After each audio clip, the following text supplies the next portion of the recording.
In this week's exercise, we're going to look at the form that we drew in video 35, where we had a curve that came into a loop and then moved into a curve, loop, release and bind, release and bind, release and bind. So that's the one of the lines that we did in video 35. The other line, of course, that we did was the one that met it, that was coming from below.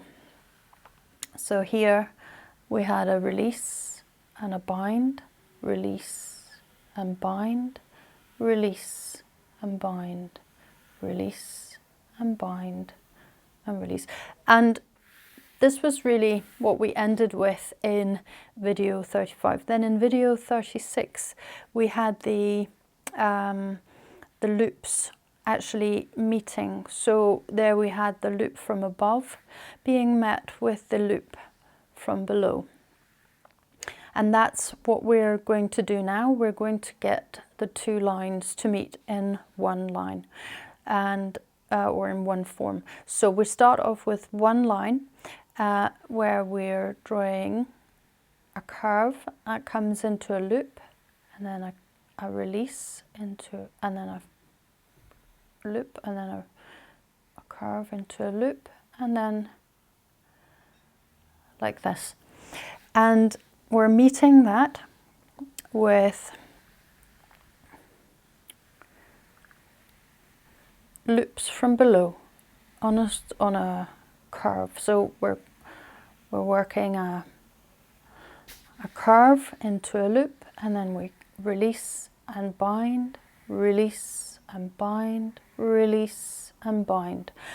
And that way we have a sort of nice distance between our binds. The thing that's important, and the reason I mention that is because you could easily end up basically getting too close with your binds. If you have maybe have a tendency to make your loops big or put them close together like this, then what you'll find is that when you're going to meet those loops with curves, binds, then you're basically, your line gets not so harmonious because your binds are basically too close together. Actually, they could sit even closer together, but it becomes difficult to really distinguish what's what here. On the other hand, you could say, well, what happens if you do your curves too far apart? Basically, this is what happens.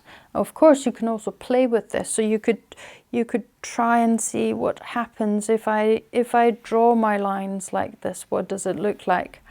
And how does it feel, more importantly, perhaps? Here, the shape in between your binds becomes kind of elongated. Of course, you could say, well, if I made it really, round, then they wouldn't be so elongated. But the curves that make up the in between the binds would become these very big bubbles. And really, what we want is something that's kind of harmonious like this. So I'll just, before I go, draw this up with a blue crayon. So here we're releasing and binding and slowing down and releasing, and then binding, slowing down, releasing here, binding in a loop where we slow down, and then we're releasing here. Now I'm not doing it as I'm talking, I'm just talking you through the rhythm. So release here, so you go faster, and then you slow down in the bind, release, and then you slow down in the bind, release, and slow down in the bind, and then you release, slow down in the bind, and then release. So I hope that makes sense. That's basically the